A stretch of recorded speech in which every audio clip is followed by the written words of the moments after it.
Don't worry. She'll sign. She doesn't really understand these papers anymore. The voice was my son's, but it sounded thin and metallic coming through the speakerphone in the boardroom. Distant, like it was coming from someone I didn't know. I was in the small, unused office next door, the one that used to be mine, sitting in the dark.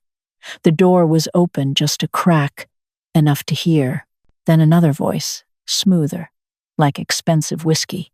Are you certain, Julian? A deal this size? The lawyers will want it airtight. That must be the man in the Brioni suit I saw him with earlier. Gavin Reed. Absolutely, Julian said, and I could picture the dismissive wave of his hand, the confident, empty smile. We'll just tell her it's for her medical insurance. Something to do with her long-term care.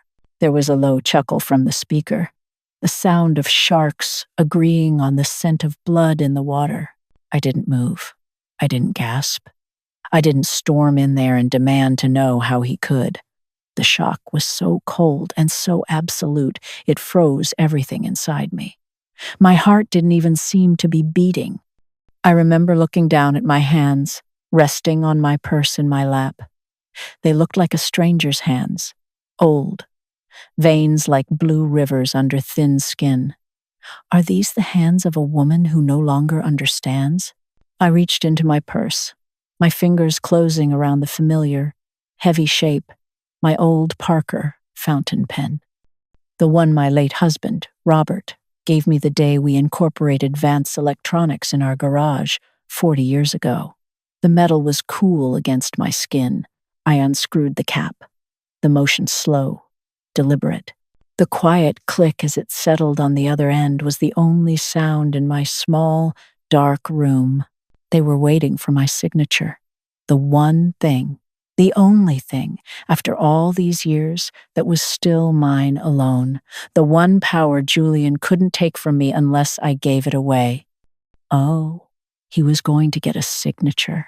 He was going to get my answer, written in the same ink that built this whole world he was so eager to sell, but it wouldn't be on his contract. You know, the strangest part is that I wasn't even supposed to be at the office that day. I rarely go in anymore. Julian made it uncomfortable, not with words, never with words. He's too polished for that. It was in the way the new receptionists wouldn't recognize me. The way my old parking spot was suddenly reserved for executive visitors. The way he redecorated my old office into this minimalist, soulless gray box I was now hiding in. He was erasing me, one piece at a time. That morning started like any other. I was in my garden, watering the roses Robert planted for me. The sun was warm on my back. The air smelled of damp earth and coffee from the pot I'd left brewing on the counter. It was peaceful. And then the phone rang. It was Leo Petrocelli. You remember Leo, don't you? I hired him when he was a skinny kid of 25 with grease under his fingernails and a fire in his eyes. Now he's 65, the head of the whole factory floor. He's the heart of that place. He still calls me Mrs. Vance, never Eleanor. Not at work. His voice on the phone was different. It was quiet, tight. Mrs. Vance? I'm sorry to bother you at home. Leo, you're never a bother. What is it? I could hear the hum of the machinery in the background, a sound that was like a lullaby to me for 40 years. He hesitated. Leo's not a man who hesitates. There are people here, strangers, not suppliers, not clients. They're in suits, walking the floor with Julian. All right, I said, my hand tightening on the receiver. What are they doing? That's the thing, he said, and his voice dropped even lower. They have measuring tapes. They're measuring the workstations, the big presses. One of them was talking to Julian about liquidation values. I heard him. Julian saw me and he steered the man away. He looked angry that I was there, measuring tapes. It's such a small detail, isn't it? But my blood went cold. You don't measure machinery that's running perfectly unless you're planning to sell it for parts. You don't talk about liquidation unless you're planning a funeral. They weren't just measuring machines. They were measuring the life's work of every person on that floor. They were measuring Leo's pension. "Thank you, Leo," I said, my own voice calm, steady. It felt like it belonged to someone else. "You did the right thing by calling me. Don't say anything to anyone. Just do your job." "Of course, Mrs. Vance." I hung up the phone and stood there in my kitchen, the smell of coffee suddenly seeming bitter. I looked at my hands again. These hands had signed Leo's first paycheck. They'd held blueprints and soldering irons. They'd packed lunches for Julian and then driven to the bank to beg for a loan to make payroll. A hollow feeling started to grow in my chest. I didn't panic. The time for that was long past. I went upstairs, and I opened the back of my closet, past the comfortable cardigans and sensible shoes I wear now. I reached for the things I hadn't touched in years. A dark gray Chanel suit, the one I wore when we went public. A simple string of pearls. Low, practical heels. I put them on, and it felt like putting on armor. I looked in the mirror, and for the first time in a long time, I didn't see a grandmother. I saw Eleanor Vance, the founder. When I got to the office, the girl at the front desk, who couldn't have been more than 20, gave me a bright, vacant smile. "Can I help you, ma'am?" She didn't know me. Of course she didn't. "I'm here to see Julian Vance," I said. "Do you have an appointment?" I just looked at her. I didn't say, "This building has my name on it." I didn't say, "I hired your boss's father." I just held her gaze until a flicker of uncertainty crossed her face. "One moment," she said, and picked up the phone. Her voice was a whisper. A moment later, she looked up, flustered. "Mr. Vance is in a meeting. He can't be disturbed. His assistant said you could—" "Wait. I won't be seeing my son," I said, my voice soft. "I just need to retrieve some old files from the records room. I'll be out of your way." It was a lie, of course, but it was a plausible one. It got me past the gatekeeper. I walked down the hallways that felt both familiar and alien. The carpets were new. The art on the walls was abstract and cold, replacing the old photos of our first factory, of company picnics, of employees getting their 25-year service awards. Julian had scrubbed the history away. I saw them through the glass wall of the main conference room. Julian, looking important in a suit that cost more than my first car. And with him, a man who oozed money and predatory stillness, Gavin Reed. He was nodding, smiling as Julian pointed to something on a chart. They looked like they were celebrating. I knew the layout of this place better than my own home. I knew the small office next to the boardroom was used for storage now. The door was usually unlocked. I slipped inside. The darkness a welcome cloak. The room was filled with boxes of old files, smelling of dust and aging paper. It smelled like memory, and that's where I sat. I could hear their voices, muffled at first. Then they moved closer to my wall. They were walking down the hall, Julian giving his tour. "And this entire wing can be repurposed," Julian was saying, his voice full of false authority. "We're running lean, but there's still fat to trim. R&D is bloated, for a start. Bloated. Our research and development department, Robert's pride and joy. The place where we invented the microcoils that put us on the map. He called it the Dream Factory. My son called it fat to be trimmed." Then came Reed's slick voice. "My people have already run the numbers on the equipment. The real estate alone is worth a fortune. Once we divest the manufacturing arm and outsource, the profit margins will be astronomical. Divest, outsource. Such clean, sterile words for destroying people's lives, for firing men and women who had worked here for decades.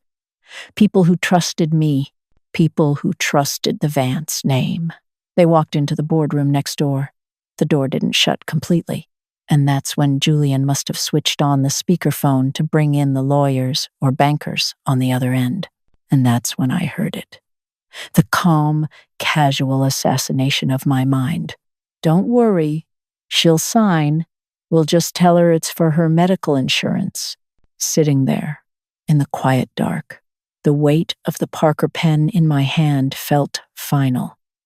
The plan formed in my mind, not with anger, but with a perfect, crystalline clarity.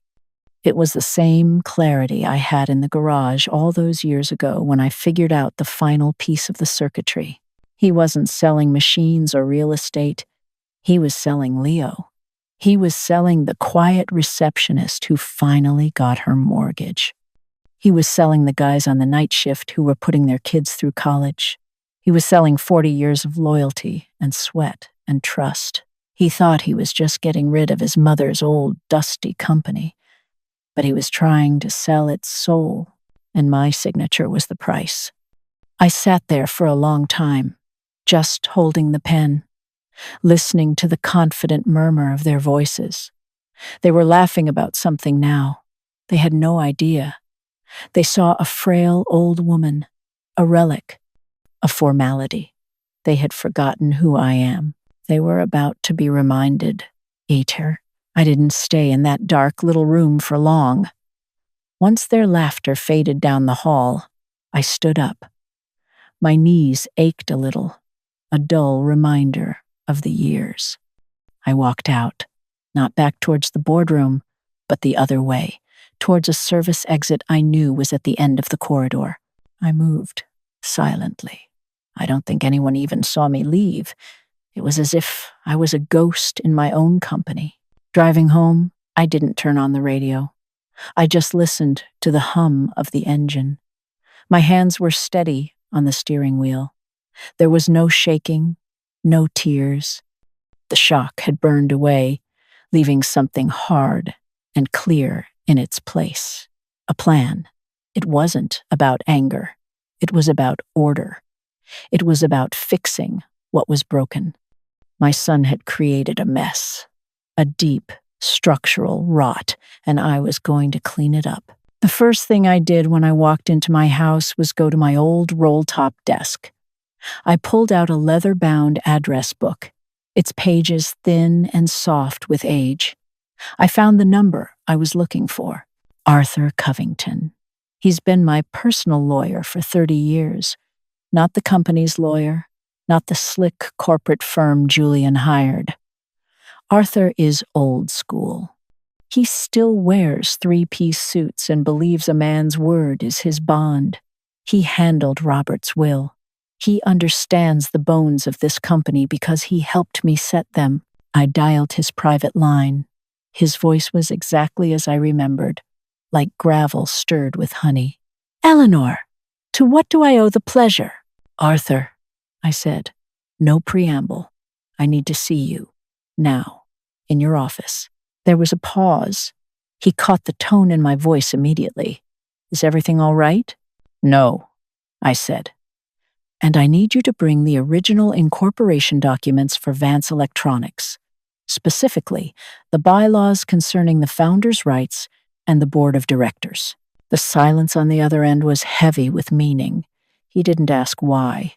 He just said, "I'll be waiting." Arthur's office is in one of those old downtown buildings with a brass cage, elevator, and marble floors. It smells of old paper, leather, and polish. Nothing like the sterile, glass and steel box Julian calls his headquarters. Stepping into Arthur's office felt like stepping back into a world where things were built to last. He was standing by his window, a tall, stooped figure against the city skyline. He turned as I came in, his face etched with concern. "Eleanor, you look formidable." "I feel it," I said, sitting in one of the deep leather chairs opposite his massive oak desk. I didn't waste time with pleasantries. I told him everything. I told him about Leo's call, the men with the measuring tapes, the whispers of liquidation.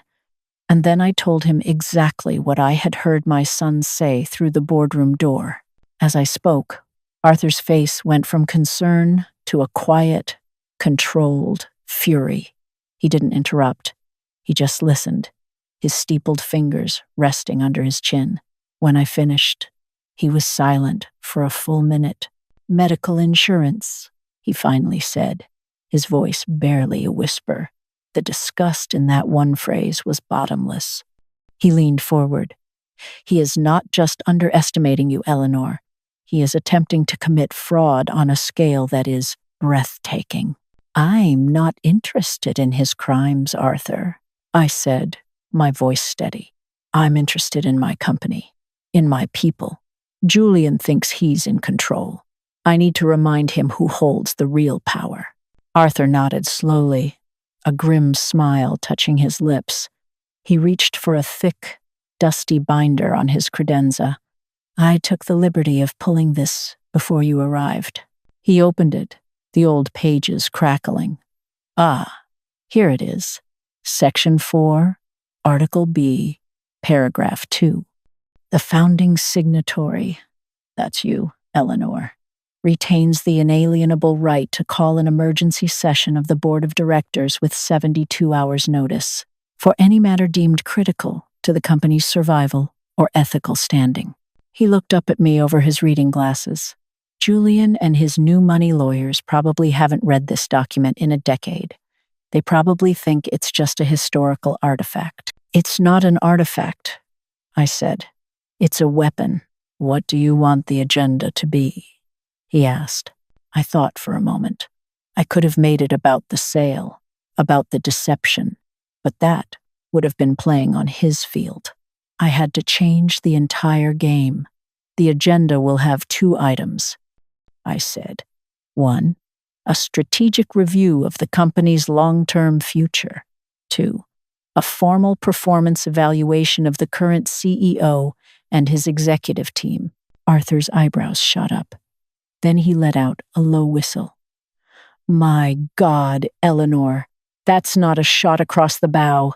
That's a torpedo." "Get the notice drafted," I said. "I'll sign it before I leave." He did. It was a single, elegant page of heavy bond paper. It was cold, formal, and absolutely unbreakable. I took out my Parker pen.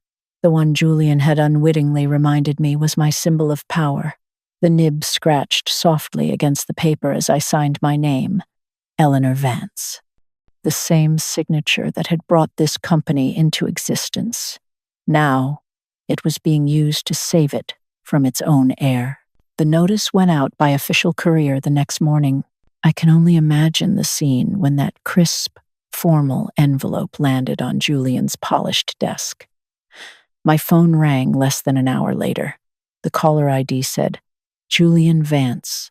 I let it ring 3 times before I answered. "Hello, Julian. What is this?" He didn't even say hello. His voice was high-pitched, strained. "What the hell is this emergency board meeting? What are you doing?" "It's a meeting, Julian," I said, my voice calm, almost placid. I was trimming the dead heads off my roses while we spoke. "The notice is self-explanatory, I believe. Performance evaluation? My performance?" He was sputtering. "You can't do this. This is insane. Have you lost your mind?" "No, Julian. I found it again," I said, snipping a withered bloom. "I'll see you in the boardroom on Thursday at 9 a.m. Gavin is not going to like this. The buyers are not going to like this. He said you might get sentimental, that I needed to keep you under control." So that was it. Gavin Reed's words. Keep the old woman under control. They thought my love for my company, for my husband's legacy, was just sentimentality. A woman's emotional foolishness. They had no idea that my sentiment was forged from steel and concrete, from payrolls met and disasters averted. "You should tell Gavin," I said, my voice as cool as the morning air, "that I am not an obstacle to be handled. I am the owner of this company, and on Thursday, I will be acting as such. I hung up the phone. I didn't feel angry. I didn't feel hurt. I felt awake. For the past 10 years, I had let myself drift, trusting that the ship I built was in capable hands. I had been a passenger. That conversation in the dark, the sound of my son's casual betrayal, it hadn't just broken my heart.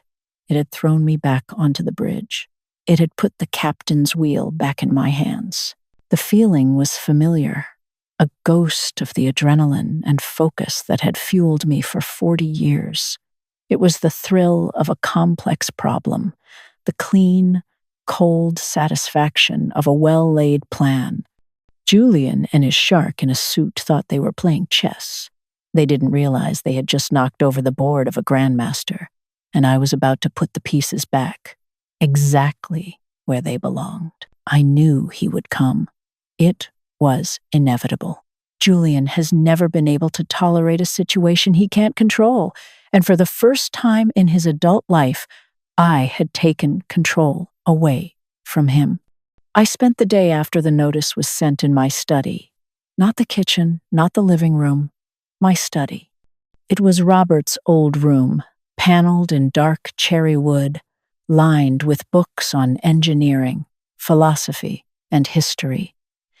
It was the brain of the house, and today it needed to be my fortress.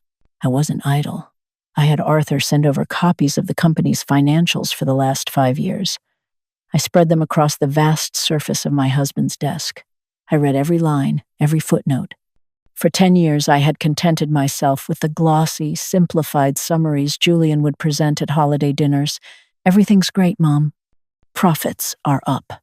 Now, I was looking at the raw data, the rising debt-to-equity ratio, the shrinking R&D budget starved to make the quarterly numbers look better, the ballooning executive bonuses. It was all there, in black and white. He wasn't just selling the company. He had been hollowing it out from the inside for years. The doorbell rang just after 5 o'clock. It didn't chime. It shrilled through the quiet house like an alarm. I heard Mrs. Gable, my housekeeper, go to the door. I heard the murmur of her voice. And then Julian's, sharp and impatient, cutting her off. I didn't get up.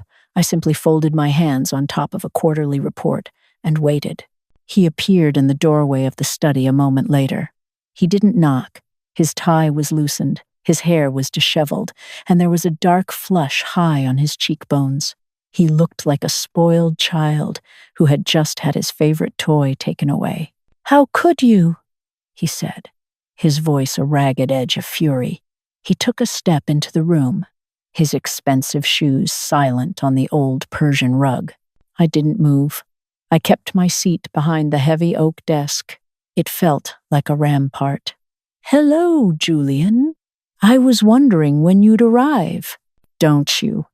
Hello, Julian, me," he snapped, his hands clenched into fists at his sides. "This meeting. This inquisition. What are you trying to do? Humiliate me? Sabotage the most important deal of my life?" "I'm trying to understand the state of my company," I replied, my voice even. I looked down at the papers spread before me, then back up at him. Something I've discovered I should have been doing for a very long time. He took another step closer, leaning his hands on the edge of the desk, trying to invade my space, to loom over me. "This isn't about the company. This is about you not being able to let go." "It's my turn, Mom. It's been my turn for years. I built this company up from what you and Dad left me." "What we left you," I said, and a sliver of ice entered my tone, "was a debt-free company with the most innovative research department in the industry. What I'm looking at here is a balance sheet that's leveraged to the hilt to pay for acquisitions that haven't performed and bonuses you haven't earned." He recoiled as if I'd slapped him. The color drained from his face.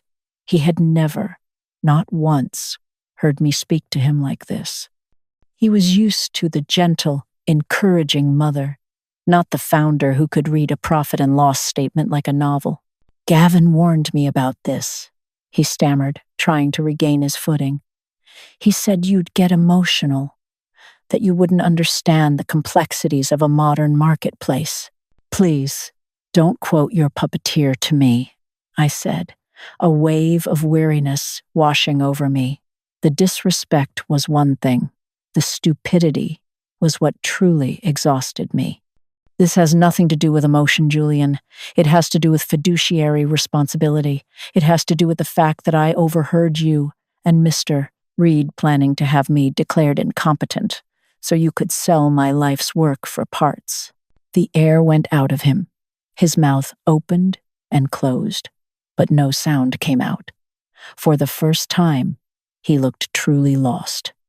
The rage was gone, replaced by a raw, panicked fear. He finally understood that I knew, not just that I suspected something, but that I knew everything. Mom, it wasn't like that, he finally managed, his voice dropping to a pleading whine. This was his old tactic. When anger didn't work, he would retreat into the hurt little boy. We were just exploring options. It's a high-stress deal. You have to say things. You have to game plan for every contingency. You wouldn't understand.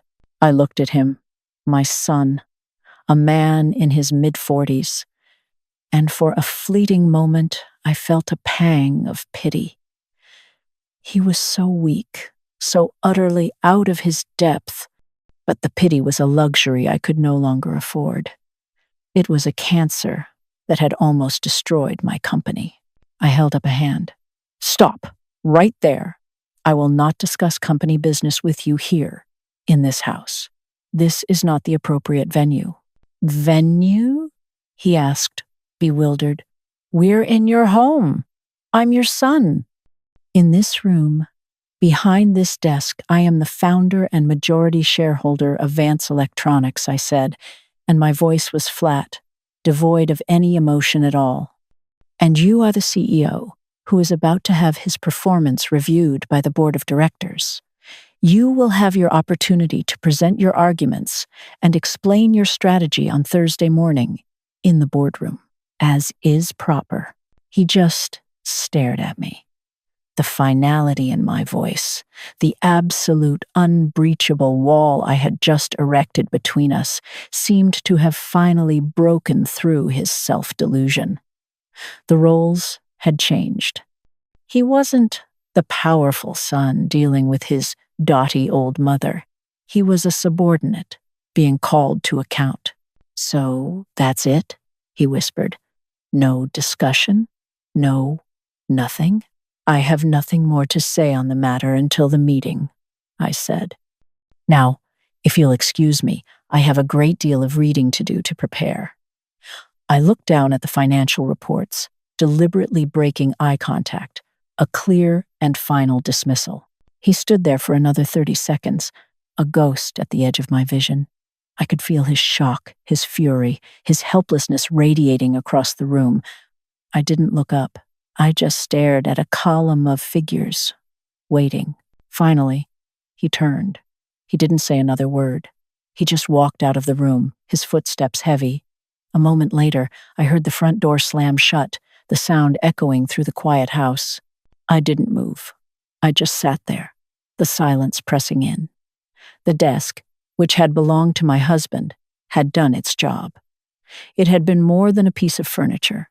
It was a barrier. A symbol of a line that had been drawn, a boundary that would never again be crossed. The Julian who stood in that doorway wasn't my son. He was the chief executive officer, and a failing one at that. I picked up the next report and turned the page. I had work to do. And Proubre, the morning of the board meeting, the sky was a hard, brilliant blue. I dressed with care. The same gray Chanel suit, the pearls. I looked at myself in the mirror and saw the woman who had faced down bankers, suppliers, and competitors for 40 years.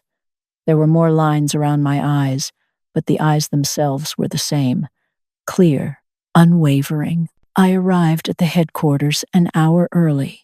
I wanted to walk the halls alone. I saw a few familiar faces from the old days, engineers and accountants who had started with me. They nodded, their expressions a mixture of surprise and something else, hope. The news of the emergency meeting had spread like wildfire. They knew something was happening. I asked Leo to be there, not as a speaker, but as a witness. Just sit in the back, Leo, I told him. I want the board to see the face of the company they're talking about selling. He just nodded, his face grim, and said, I'll be there, Mrs. Vance. The boardroom was just as I remembered it. A long, polished mahogany table that reflected the city skyline like a dark mirror. The other board members, old colleagues and newer faces Julian had appointed, filed in looking nervous and confused. Julian and Gavin Reed entered last. Julian wouldn't meet my eye. He looked pale and sleep-deprived. Reed, on the other hand, gave me a smile that was all teeth. A predator, assessing a threat. He still thought this was a game he could win. He sat next to Julian, placing his sleek leather briefcase on the table with a soft, proprietary thud. I took my seat at the head of the table, the founder's seat. It had been empty for a decade. Julian, as CEO, opened the meeting. His voice was tight, artificially controlled. He launched into a polished presentation full of corporate jargon synergies, shareholder value, pivoting to a new paradigm. It was a speech designed to obscure, not to clarify. He spoke of the acquisition offer from Reed's firm not as a sale, but as a strategic merger that would position the company for the future. He made it sound like it was his brilliant, forward-thinking idea. He never once mentioned liquidating assets or firing employees.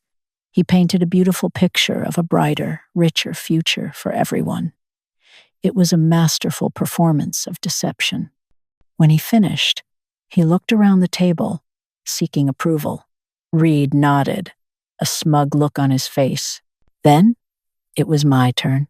Thank you, Julian, I said, my voice quiet but carrying in the silent room.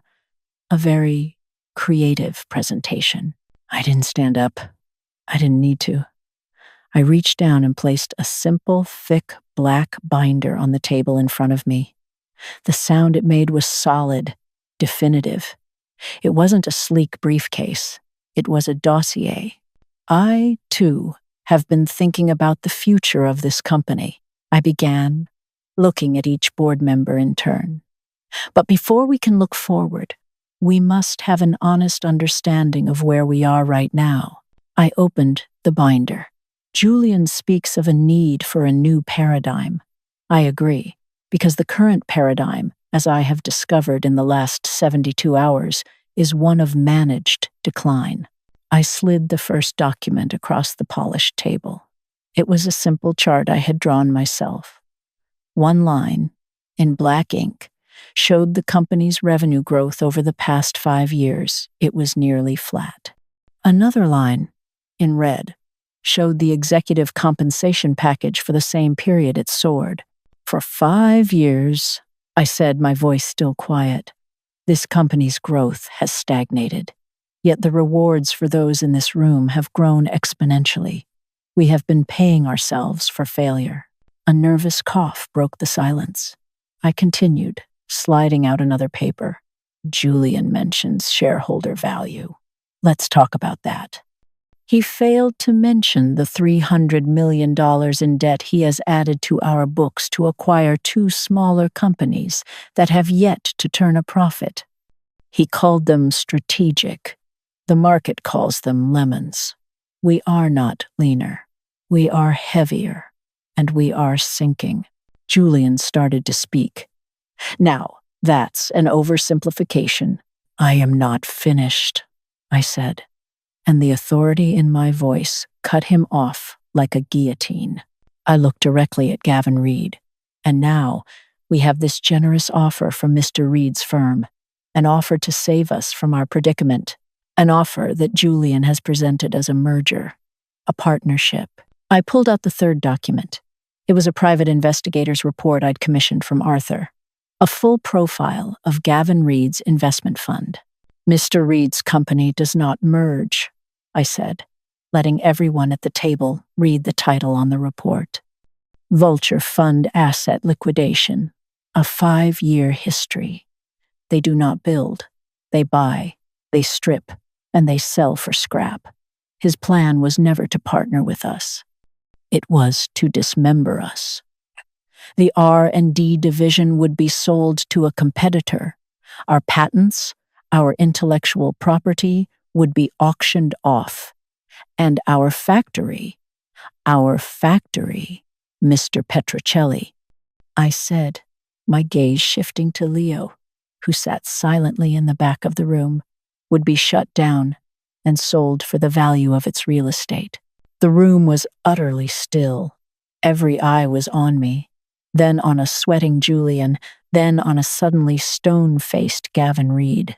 This offer, I said, my voice ringing with cold clarity, is not a lifeboat. It is a butcher's knife. We are being offered a chance to sell this ship because the captain has deliberately steered it towards an iceberg, hoping to cash in on the insurance. I paused, letting the metaphor sink in. I did not found this company to be a footnote in a corporate raider's portfolio. I did not spend my life building something for it to be sold for scrap by my son and his associate.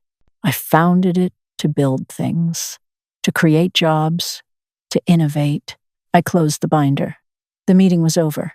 Now, for the execution. Therefore, I said, my voice low and final, I am not here to discuss this sale.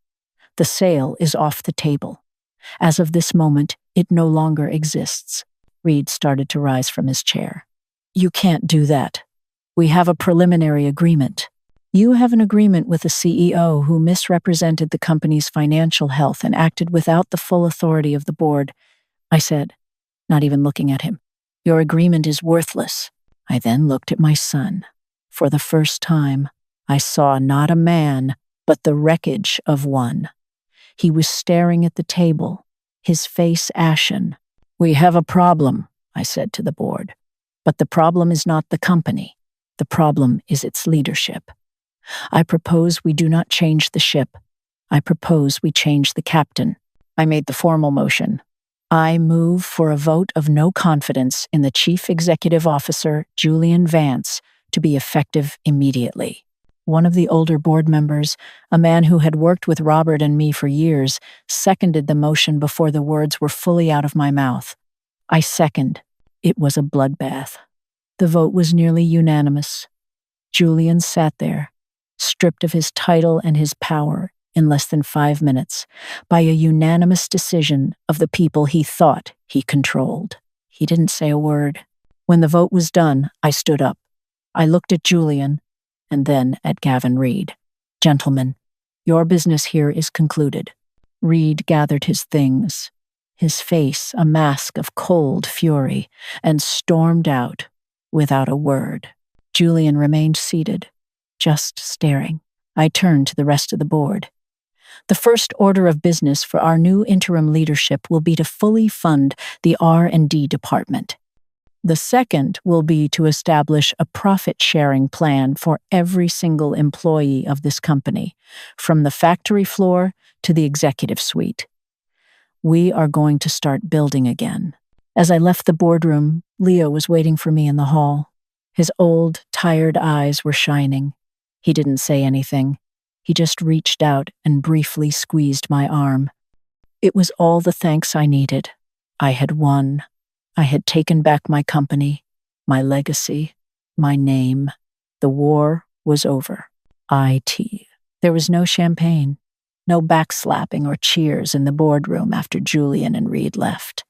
There was only a deep, collective silence, the sound of a storm that had finally passed, leaving a strange calm in its wake. The remaining board members just looked at me, their faces a mixture of shock, relief, and uncertainty. Old Tom Forrest, our CFO since the beginning, A man with a face like a roadmap of every market crash since the 70s finally let out a breath he looked like he'd been holding for a year. "Well," he said, his voice raspy. "What now, Eleanor?" All eyes were on me. They weren't just looking for an answer. They were looking for a leader. They were looking for the woman who had built the room they were sitting in. "Now," I said, standing up, feeling the pull of muscles I hadn't used in a long time. "Now, we get back to work." I looked around the table. "I will assume the role of interim CEO, effective immediately. We will begin a formal search for a permanent replacement. But until then, the bridge is my watch." There were nods of assent. No one argued. It felt less like a power grab and more like a restoration, like a queen returning from a long exile to find her castle in disarray. My first act wasn't to go to the CEO's office. That could wait. I wanted to see Julian. Not to gloat, not to argue, but to bear witness to the end of an era. I found him in his office, the one that used to be mine.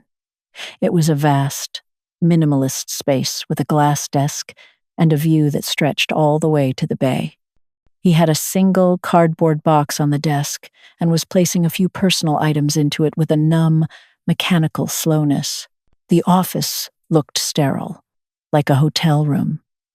There were no family photos, save for one small, silver-framed picture of him and his wife in some sunny, exotic location. There was nothing of me, nothing of his father, nothing of the company's history. It was the office of a man who was just passing through. He looked up as I entered. His face was blank, all the anger and bluster gone, leaving only a hollowed-out exhaustion. "They're waiting for you to leave," I said, my voice gentle. "The security detail." I told them to stand down. "You can take your time." He nodded, not looking at me. He picked up a gaudy, abstract glass sculpture from his desk. "Gavin gave me this. A closing gift," he said. He looked at it, then simply dropped it into the box with a dull thud. We were silent for a long moment. The only sound, the distant hum of the city outside the panoramic window. "I loved you," he said, his voice so quiet I almost didn't hear it. "I always wanted to make you proud." "I know," I said, and the simple words were filled with a truth so painful, it ached in my chest. "But you confused being proud with being rich, Julian. Your father and I, we never cared about the money. We cared about the work. We cared about the people." He finally looked at me, and his eyes were full of a terrible, childish confusion. "It was just business, Mom." "No," I said, shaking my head slowly. "It was our life. It was your inheritance, not the money, the legacy. And you tried to sell it." I didn't say it with anger. I said it with a profound, bone-deep sadness. He had nothing left to say. He closed the flaps on his box, taped it shut, and walked out of the office without looking back. I stood there for a long time, alone, in that cold, empty room. This was the goodbye to the old. It wasn't triumphant. It was just empty. I turned my back on that empty office and walked away. I didn't go back to the boardroom. I went down. Down in the elevator, past the pristine corporate floors, all the way to the ground level. I walked through the corridors until the air changed. The filtered, refrigerated air of the offices gave way to something real. The air smelled of hot metal and lubricating oil, of ozone and hard work. I could hear the familiar symphony of the presses stamping, the whine of the lathes, the rhythmic clatter that was the true heartbeat of this company.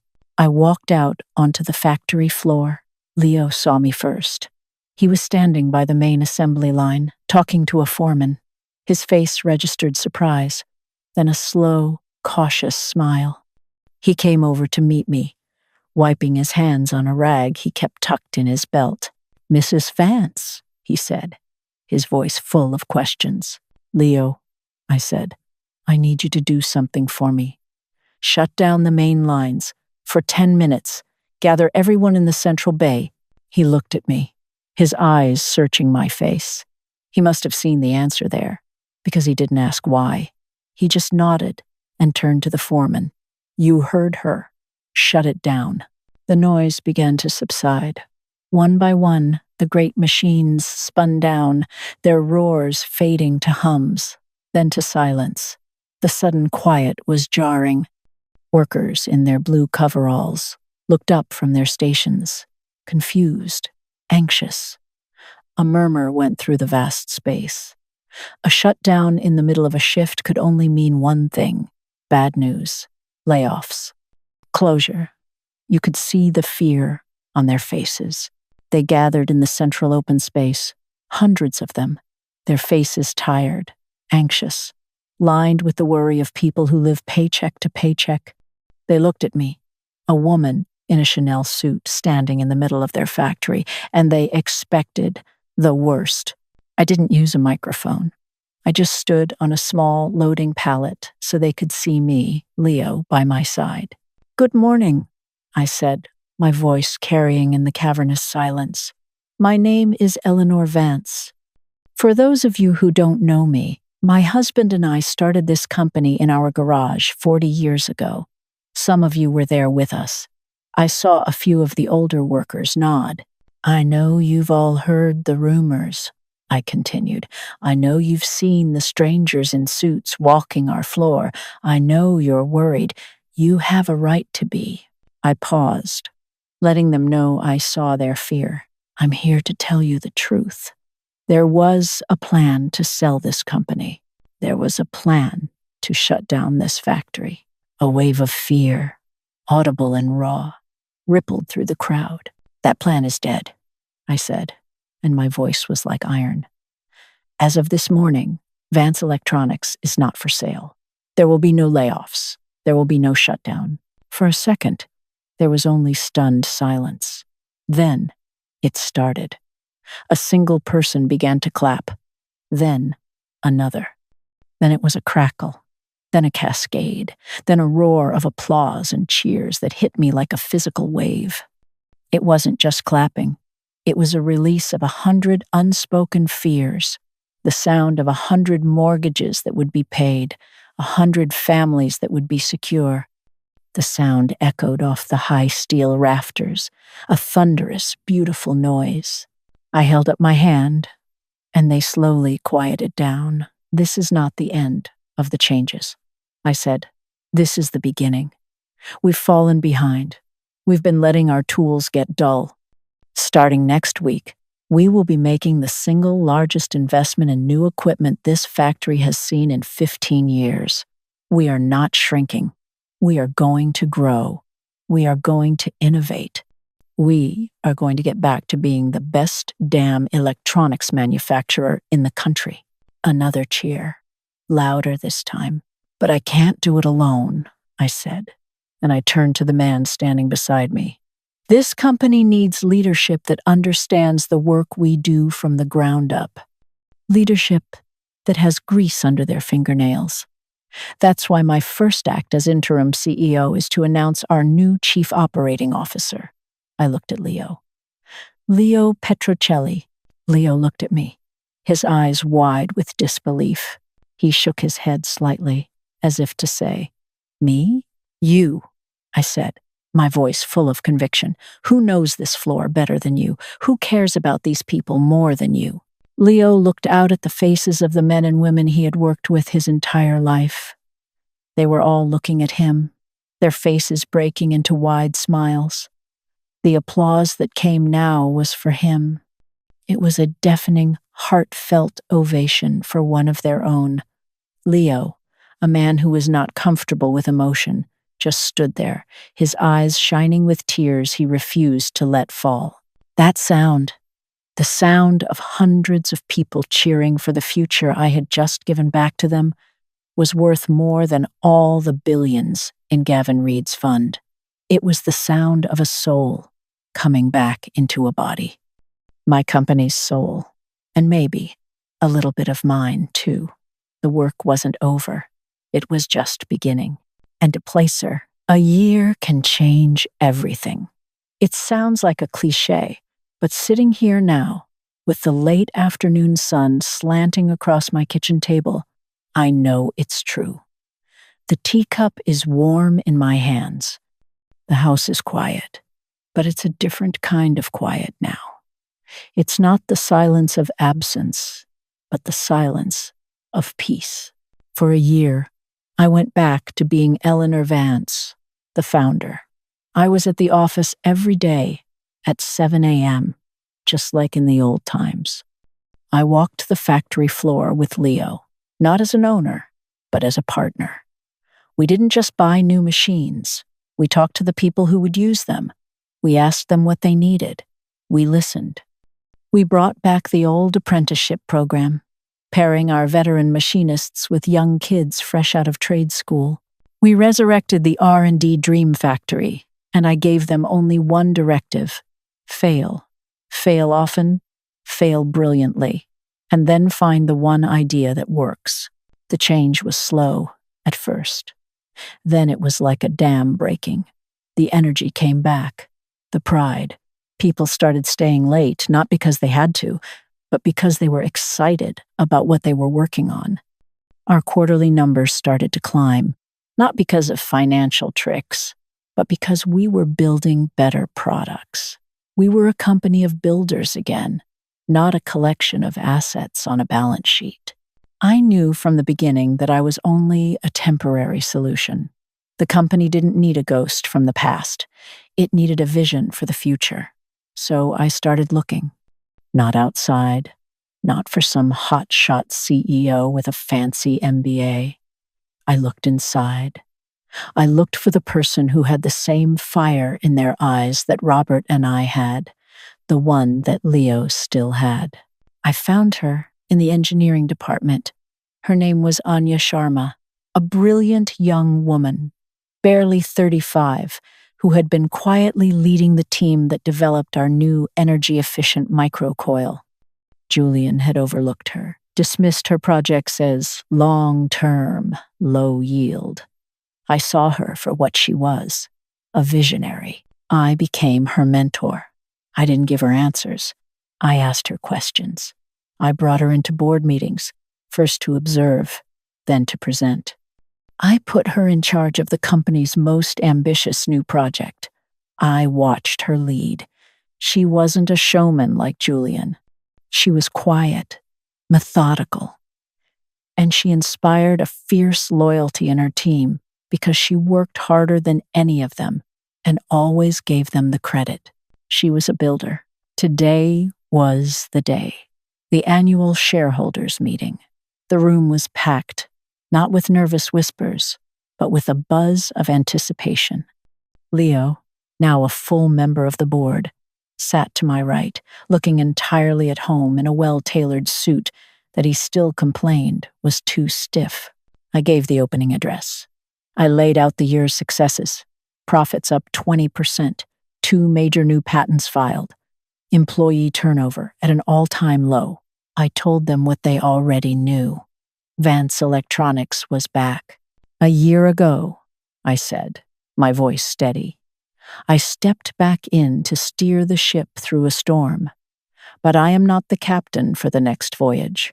It's time for a new generation of leadership. It is my profound honor to recommend to this board, for the position of Chief Executive Officer of Vance Electronics, Miss Anya Sharma. Anya, sitting in the front row, looked up, a calm confidence on her face. The applause was immediate and genuine. They knew her. They trusted her. They had seen what she could do. The vote was a formality, a unanimous aye that echoed through the hall. Later, back in the quiet of the boardroom, there was one last document to sign. The official notice of appointment. Arthur Covington had drawn it up himself. He laid the heavy paper on the mahogany table in front of me. I took out my Parker pen, the same one. I uncapped it and felt its familiar, reassuring weight in my hand. 40 years ago, My signature on a piece of paper had given birth to a dream. A year ago, that same signature had been an act of war, a declaration that the dream would not die. Now, it was something else entirely. I signed my name, Eleanor Vance, the ink dark and clear on the page. I slid the document across the table to Anya. She looked at my signature, then up at me, her eyes full of a respect that was more valuable than any stock option. This signature wasn't an ending. It was a beginning, a transfer of trust, a legacy passed, not through blood, but through merit and spirit. My work was done. When I got home, there was a letter waiting for me on the hall table. The postmark was from a small town in Oregon I'd never heard of. The handwriting was Julian's. I hadn't heard from him in almost a year. We'd had no contact beyond the formal communications through our lawyers. I took the letter into the kitchen and sat down with my cup of tea. I opened it with a sense of distant curiosity rather than dread. It was short. He wrote that he was working as an assistant manager at a lumber yard.